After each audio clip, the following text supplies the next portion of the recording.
It occurred to Pooh and Piglet that they hadn't heard from Eeyore for several days. So they put on their hats and coats and trotted across the 100-acre wood to Eeyore's stick house. Inside the house was Eeyore. "Hello, Eeyore," said Pooh. "Hello, Pooh. Hello, Piglet," said Eeyore in a glum-sounding voice. "We just thought we'd check in on you," said Piglet, "because we hadn't heard from you, and so we wanted to know if you were okay." Eeyore was silent for a moment. "Am I okay?" he asked eventually. "Well, I don't know, to be honest.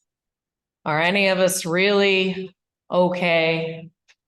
That's what I ask myself. All I can tell you, Pooh and Piglet, is that right now, I feel really rather sad and alone and not much fun to be around at all, which is why I haven't bothered you, because you wouldn't want to waste your time hanging out with someone who is sad and alone and not much fun to be around at all, would you now?" Pooh looked at Piglet and Piglet looked at Pooh, and they both sat down, one on either side of Eeyore in his stick house. Eeyore looked at them in surprise. "What are you doing?"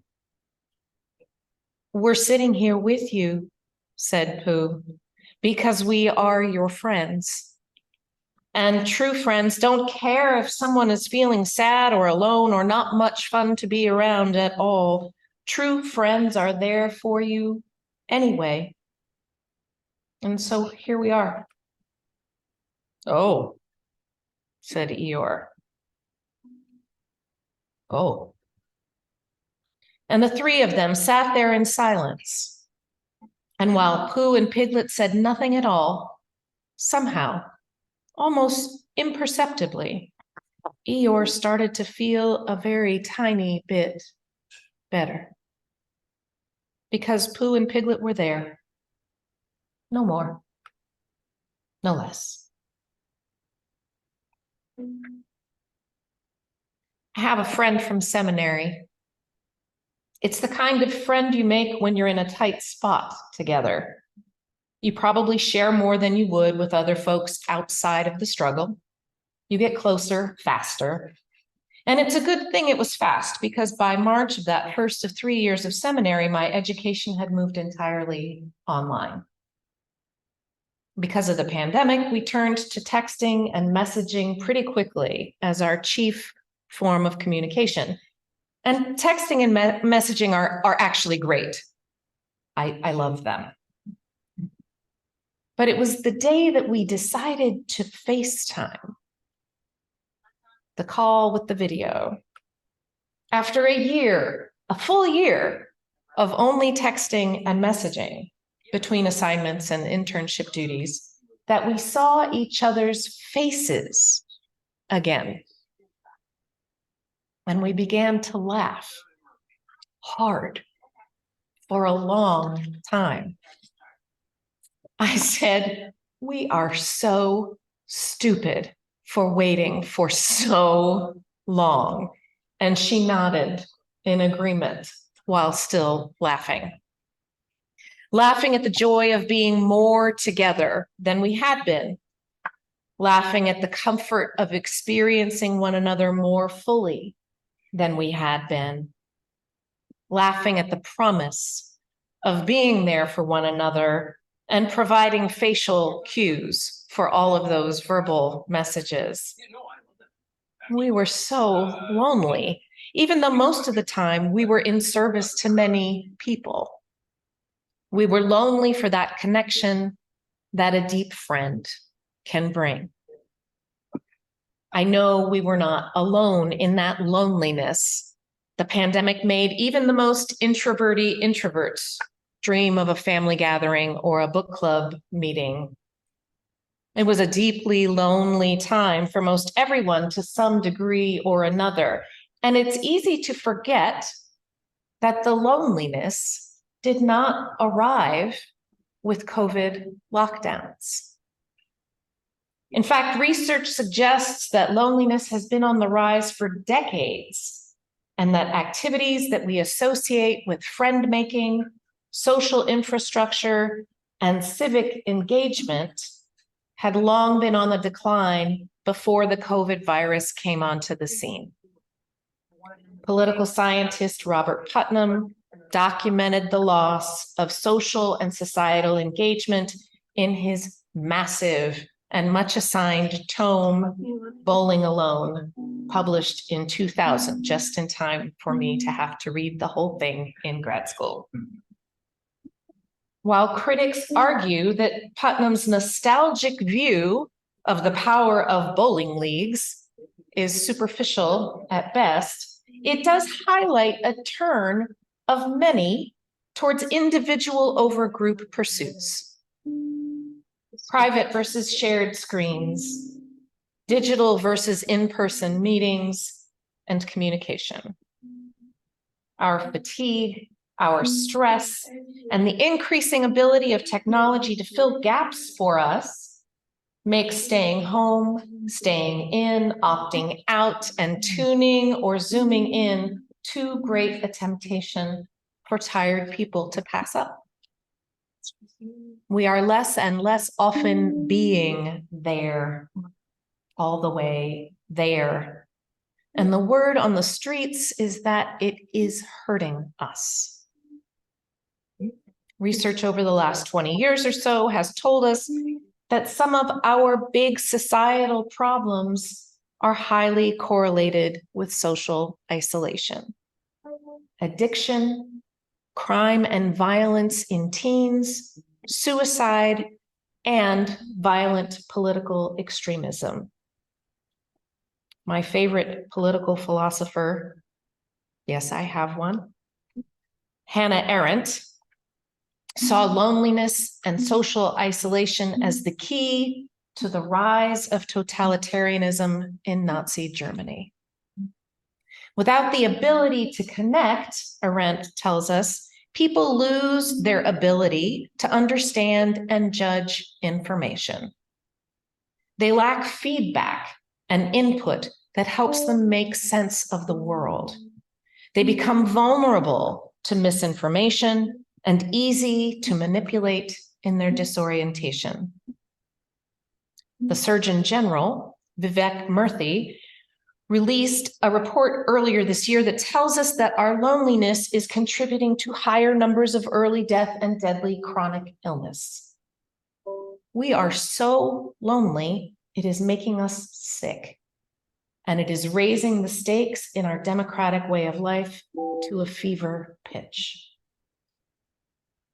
I'm convinced of the reality and the depth of this problem, and so I began looking for answers in the way that a true introverted Unitarian Universalist minister would. I read by myself, of course.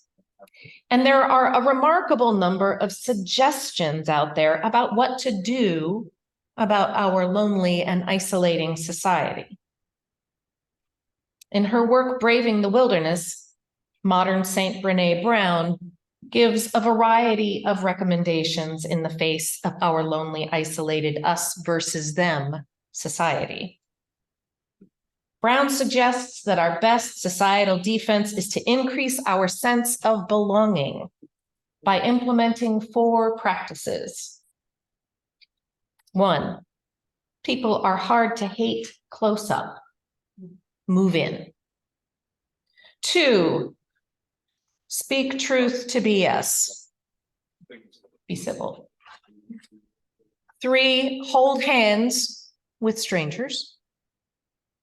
4, strong back, soft front, wild heart.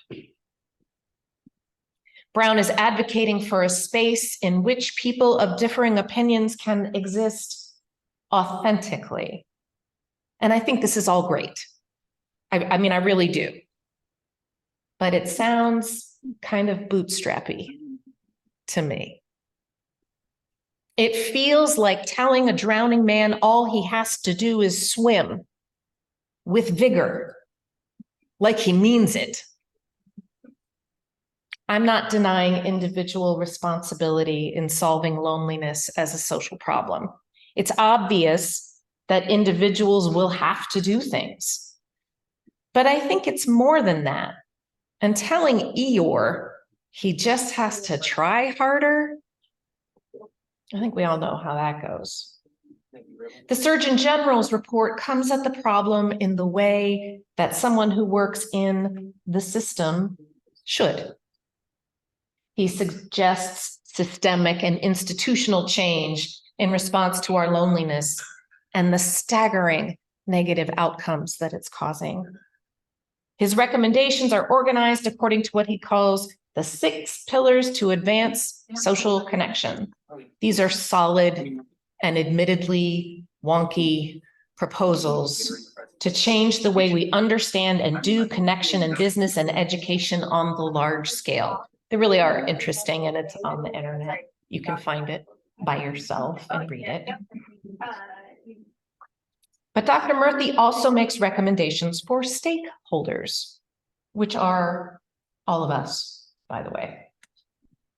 The recommendations for community-based organizations include creating space and opportunities for inclusive social connection, embedding social connection in regular practices, building partnerships with other local organizations, providing support for marginalized groups.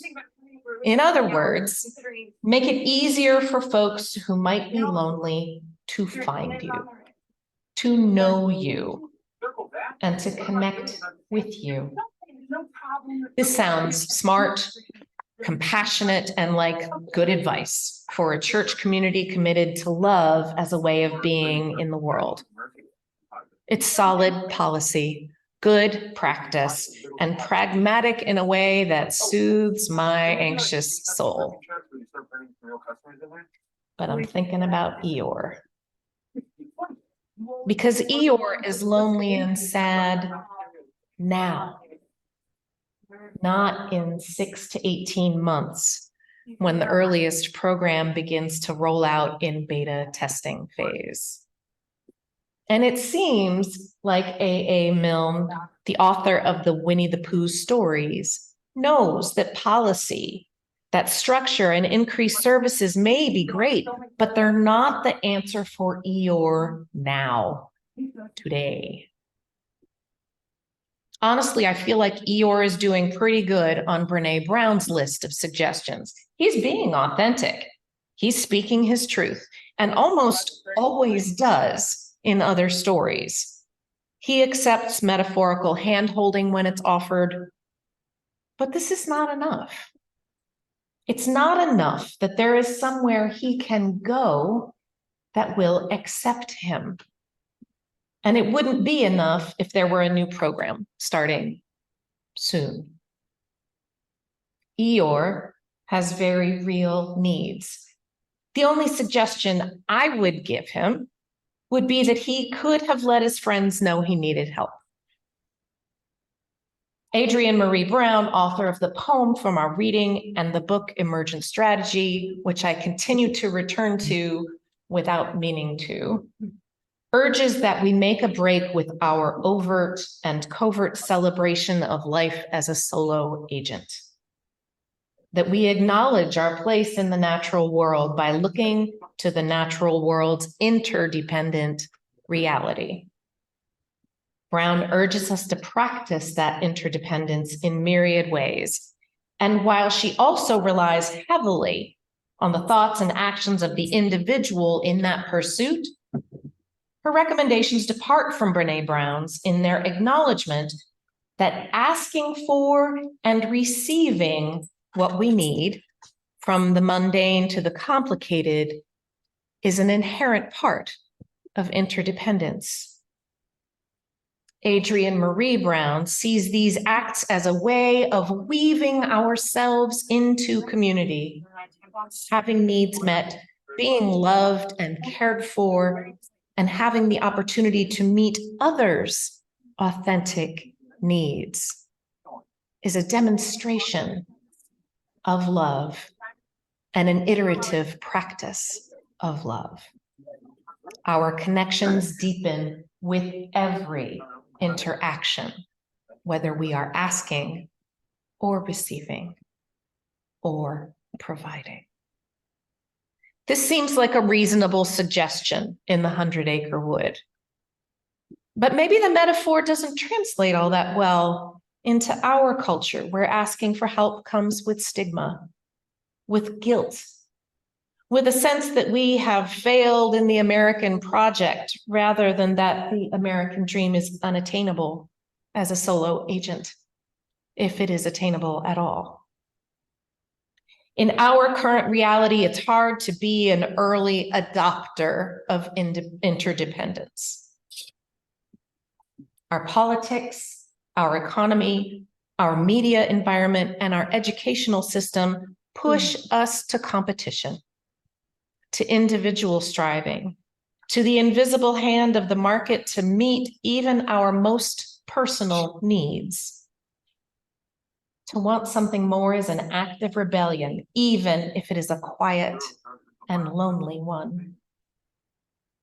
And this is why both top-down systemic approaches and individual self-improvement are helpful and likely necessary, but inadequate for our loneliness in the moment.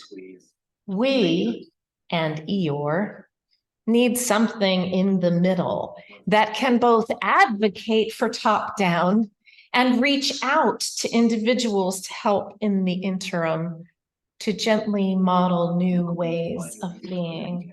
We need smaller groups of care and concern. We need circles of compassion that we can rely on and participate in. The simplicity of this practical reality is stunning when we read it from Milne. Pooh and Piglet notice that Eeyore has not been around. They notice that he's not been around. So Eeyore is connected. He's part of a community, and that community acts on Eeyore's behalf. Because in Milne's world, the problem of social isolation and loneliness requires the community to imagine that individuals will need help from time to time. And that further, that community will show up, even if they don't have a solution, making it easier for Eeyore to feel even just a little bit better. And maybe, over time, for Eeyore to learn that they will be there, and it is okay to ask for what he needs. It's so simple. That doesn't mean it feels easy, or that you miraculously have more time, or courage, or practice being authentic. It just means that it's simple. And simple matters in the face of an epidemic of the heart. We do not have to be this lonely as a culture. We need to choose differently. And we need, as a congregation, to not wait for the lonely people to be the ones to change. We need not to ask the heartbroken to try harder. We have a charge of iterative interdependence. We have the responsibility to notice when people fade into the background. We have a commitment to reach out, even without a solution. Probably better without a solution, just with companionship. I haven't seen you in a while, and I wanted to see if you're okay. Just like Pooh and Piglet, just to be there, to make folks feel even a little bit better. no more, and certainly no less. May we all be blessed with the courage and authenticity to weave ourselves together with love, to open ourselves and invite others into our circle of care and concern. Amen.